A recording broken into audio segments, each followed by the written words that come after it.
So I'm kind of excited about this topic just because it is something that is really like outside of the box, I guess you could think.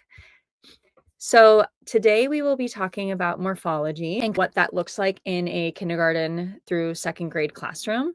We'll talk about why it's important that we are teaching morphology in the K-2 classroom, and then share some resources from our membership that you can use to help hit these points. And one of the really awesome things about our membership is it's constantly growing, it's constantly evolving, and we are thinking of more ways to support you.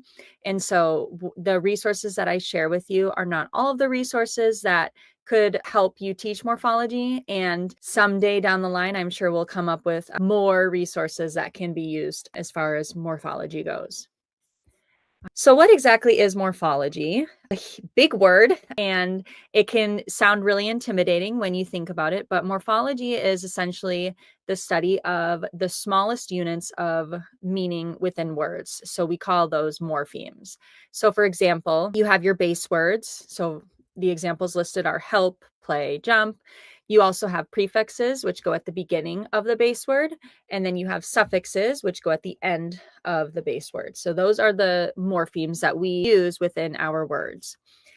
Morphology is basically understanding how those morphemes help us when it comes to decoding, comprehending, spelling. And one of the things to think about is we hear a lot of word study or vocabulary done in the upper grades. Well, that's not necessarily the case, because in K-2, they do start reading words that actually have morphemes in them and more than one morpheme, as well as speaking in general.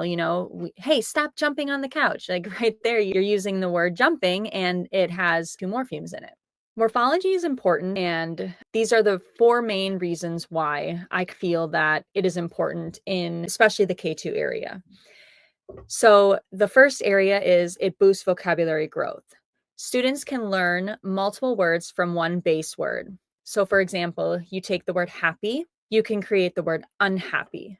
And so we teach students the word unhappy means that I'm not happy. And by adding the prefix un, I'm making a brand new word. We can also use the word happiness. And so that is taking the base word happy and then adding the suffix ness at the end. And we teach students, we just change the word again. And this is a new word that is derived from that word happy. It also helps improve reading comprehension. When students are able to understand word parts, they're able to infer meaning, or they're able to really just understand more about the text. So again, if a student knows what the word happy means, and then they know different prefixes or different suffixes, they're able to then use their knowledge of the word happy and then the parts in the beginning and the parts at the end. Teaching morphology also helps support decoding and spelling. So again, if students understand morphemes and the different parts, they're able to break down words into meaningful parts instead of just guessing. It can help them not only with the decoding aspect, but also the spelling aspect, because if students have the word happiness and they understand that the spelling rule of dropping the Y and adding an I, all those different things, they can then spell the word happiness. And then the last area is it strengthens orthographic mapping. So again, when we teach our students to read, we are essentially helping them with orthographic mapping. So we're helping students store words permanently in memory. And if you're new here, we've talked about orthographic mapping a lot, and we have blog posts, social media content. So if there's something that you're kind of like, what is orthographic mapping again? You can always check out our other resources that we have. But essentially, what you're doing when you're helping students with orthographic mapping is they're taking what they learn or what they're seeing and they're storing it into their long-term memory. So what does this look like in the K-2 classroom? And it's really essentially pretty simple when you think about it. So in kindergarten and first grade, typically we focus on the base words and really simple suffixes. Add an S to make a plural noun, add an S to, change a verb into a different form. We might add ing in there and also ed. Once students go into second grade, typically we tend to really introduce more prefixes and suffixes like un, re, dis, or suffixes like est, full. When we are teaching morphology to our students, it's the same as any other phonics skill. We're explicitly teaching that during the phonics instruction period or during the vocabulary instructional period. So again, using what you already know about structured literacy, following a scope and sequence, and explicitly teaching those skills is essential here for morphology as well. And really, a lot of scope and sequences, which I'm going to kind of highlight in the next few slides, they have morphology kind of already within them. It doesn't have to necessarily be like a separate block of study where, oh, I need to think about how I can incorporate prefixes and suffixes today or whatever. So what you're doing is you're just having that knowledge. And then if you come across it during a standard decodable reader that you're reading, or even just a phonics lesson, you can always address that with your students. One instance that I can think of is even just during a read aloud, you come across a word, let's say, I'll just use the word jumps again. Let's say your character jumps off the bed, and you could take that time to explain to your students, we know that the word jump, this is what the word jump means. Okay, everybody show me. And, however you want to do that, but then talk about how, okay, when I add the letter S to the end, it makes the new word jumps. And then you can talk about how it changes the meaning of the word jump. So again, it doesn't necessarily have to be always an explicit block, but you do explicitly teach these skills to your students instead of just expecting them to memorize them. Like giving them, this week we're going to study ED endings, and here, let's just read through these words. You want to make sure that you're explicitly teaching students how to, decode that. And then as students get older too, you'll also talk about the different sounds that ED makes. I know that was a skill that we did when I was teaching first grade. We had the sounds of ED, and we would go through talking about how different spellings means it's going to change the sound of ED at the end. So again, explicitly teaching that is really important. So again, a lot of scope and sequences already have morphology really built in within it. So our membership uses 2 scope and sequences right now to help guide us with creating decodables and other resources. The first one is UFly. And if you're not familiar with UFly, you can access it on Google. You can get your own manual, and it's a really nice program, and it has everything really laid out for teachers. And so we use this one as well as IMSE. Just going off of those 2 sample scope and sequences, I kind of just show you how morphology is kind of built in within it. So in kindergarten, according to the UFly scope and sequence, they are to decode and spell suffixes es, ed, and ing, as well as s. In first grade, they do a review of s, es. I'm sure there's a more review with ed and ing, but specifically, they also then will add in the er, est, and the ly suffix. Have a prefix, the unprefix. And then they also talk about spelling changes. So what happens when you have a short vowel consonant? How do you add the ed, the ing, er, est? You have the double rule, the drop e to ing rule, and then the drop y to I rule. So right there, just in kindergarten and first grade, students are already exposed to morphemes. And then within UFly's second grade scope and sequence, there's more that's added in. As you can see, the list is pretty large when it comes to the prefixes and suffixes. So I'll just give you a moment to kind of through. So again, just like I mentioned before, when we are teaching these phonics skills, essentially you're teaching it explicitly. So you have your phonics block, you have your, maybe your instructional manual kind of outlines what you need to do. But same thing with these morphemes and prefixes and suffixes that you're teaching your students. It's just like another phonics skill. So when I think about morphology, I think, wow, that's a really big word. I don't have to teach that in kindergarten. No way. But really, you are. And it's actually really cool. And a lot of kids think it's awesome when they learn new words. Okay, now we'll just look at the IMSE scope and sequence. So it's a little different than the UFly scope and sequence. And as you can see in first grade, they have some suffixes that they practice.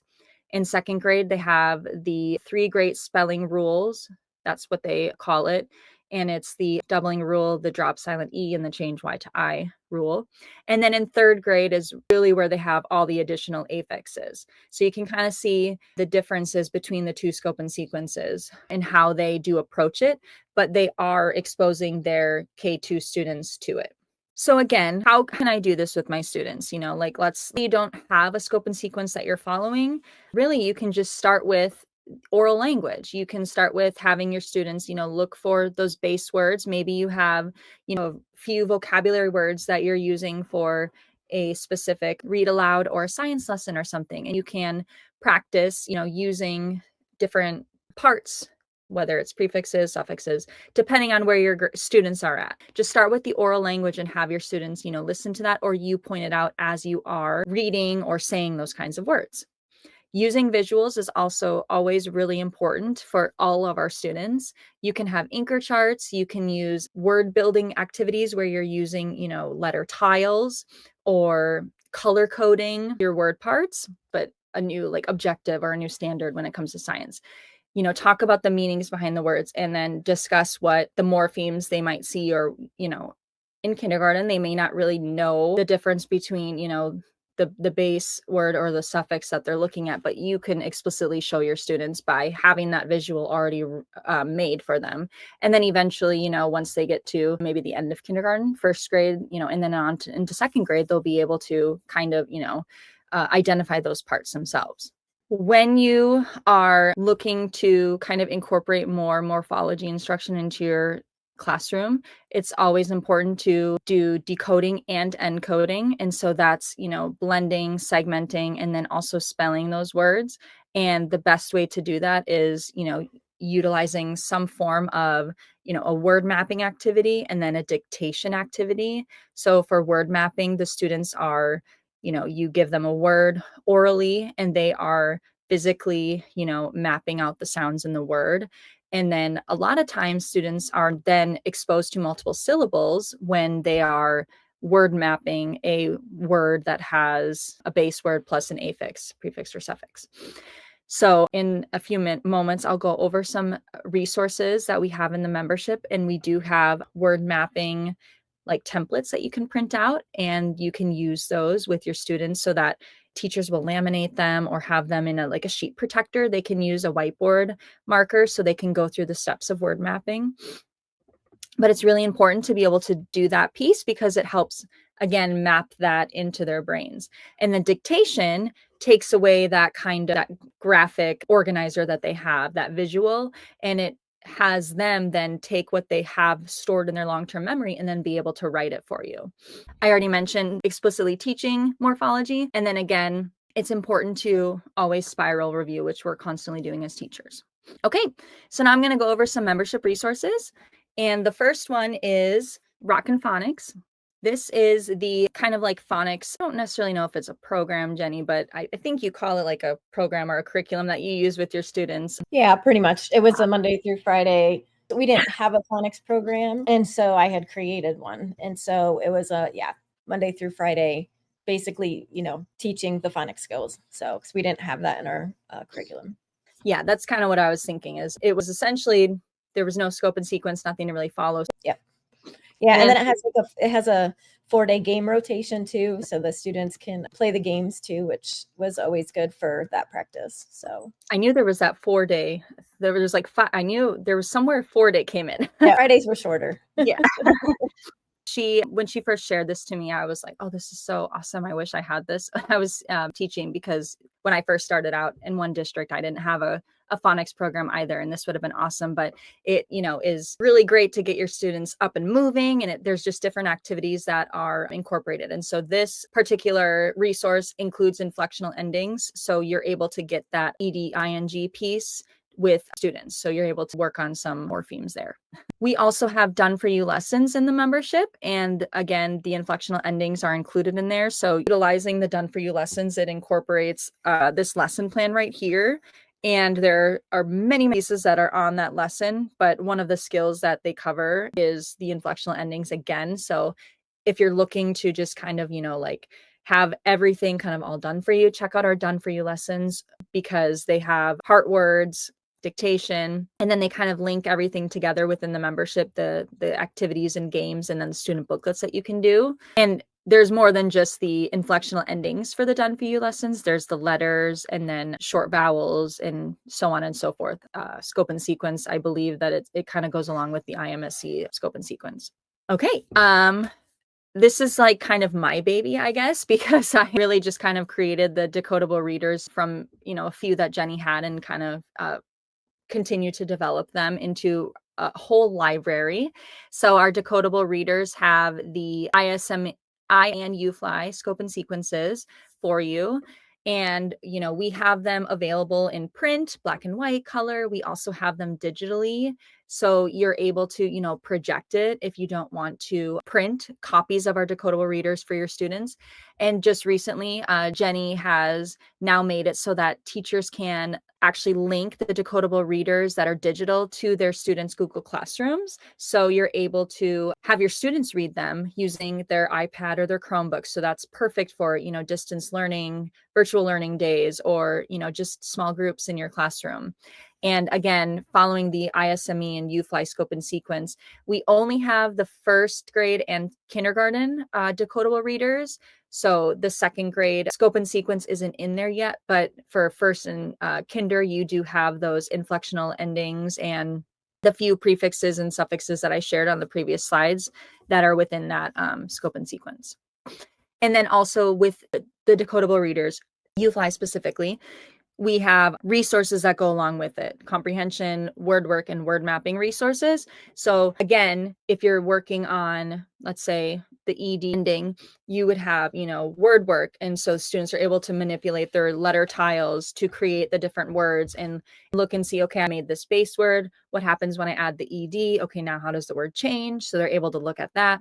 They then take it and then they're able to map it onto like a little booklet to kind of see the different parts of the word that way. And then as well as, practicing with those words, writing sentences and just answering questions in general. And we've gotten a lot of really great feedback from teachers about that, using those decodable resources within their classrooms. We don't have a whole lot of assessments within the membership yet.